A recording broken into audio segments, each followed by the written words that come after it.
Yes. Yeah. Safety is key. And that ties right into psychological safety, which I know is a very broad topic among HR practitioners, but is really the foundation for trust and I think crucial for employees that are navigating recovery. I, I feel like we need to talk more about psychological safety. It's something that isn't necessarily discussed in tandem with something Mm. like recovery from drugs and alcohol. How important is it? You mentioned meetings, you had maybe some support at work, but how important is that safety in helping ensure that you're able to navigate a regular workday so that you feel comfortable and safe to show up as yourself and function?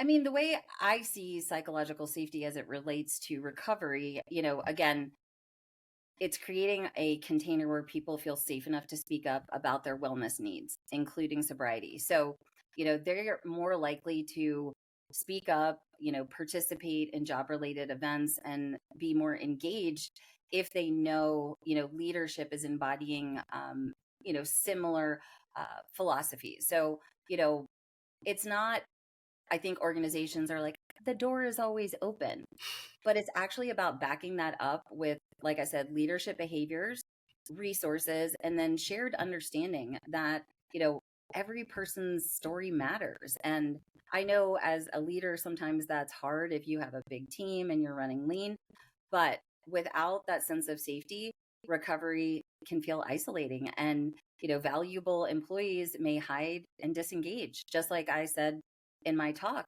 I was a top performer.